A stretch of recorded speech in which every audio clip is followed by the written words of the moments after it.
Bliver verden et bedre sted? Af Christoffer, Kasper, Benjamin og Christian. Stop sult.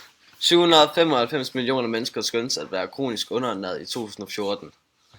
Og så er FN's mål, verdensmålene for bæredygtig udvikling, vil afskaffe alle former for sult og underernæring inden 2030, og sikre at alle mennesker, især børn og de mest sårbare, har adgang til tilstrækkelig og nærende mad hele året rundt.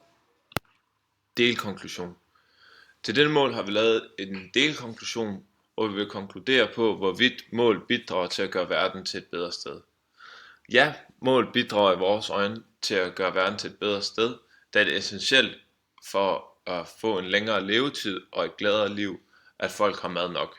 Derudover skaber det tryghed og stabilitet i fattige regioner, da de ikke længere har behov for at slås omkring afgrøderne for at kunne overleve.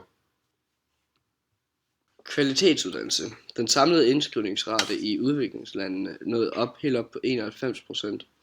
Og mål det er opnåelse af uddannelse af høj kvalitet for alle, bekræfter troen på, at uddannelse er en af de mest kraftfulde og gennemprøvede motorer for en bæredygtig udvikling. Dette mål skal sikre, at alle piger og drenge fuldfører en gratis primær og sekundær skolegang inden 2030. Delkonklusion. Vi vil nu igen kigge på, hvorvidt mål bidrager til at gøre verden til et bedre sted. Kvalitetsuddannelse er essentielt for, at et land kan komme fra et u-land til et i-land og vækste.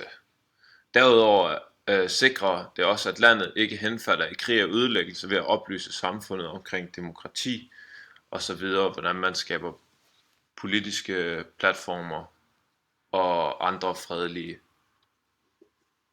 demokratiske løsninger. Derudover giver det folk bedre muligheder i livet, da det ved uddannelse skaber muligheder for bedre jobs.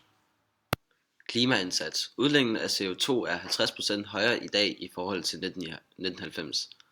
Og målet ved det er at mobilisere ca. 680 milliarder kroner om året inden 2020 for at imødekomme udviklingslandenes behov samt bidrage til afbødning af klimarelaterede katastrofer. Delkonklusion. Vi vil igen konkludere på, hvorvidt mål bidrager til at gøre verden til et bedre sted. Vi mener, at verden kun er til låns, så vi skal passe på den. Dette gør vi igennem FN's regel om at bidrage med 680 milliarder kroner om året, så vi kan løfte i flok og passe på verden sammen. Dette sikrer også, at der er en verden for vores børnebørn, som de kan efterlade til deres børn. Konklusion. Vi kan ud fra vores arbejde med disse mål konkludere, at disse mål bidrager til en bedre verden, da alle burde have samme muligheder i livet. Derudover sørger det også, at vores kære jord har en fremtid.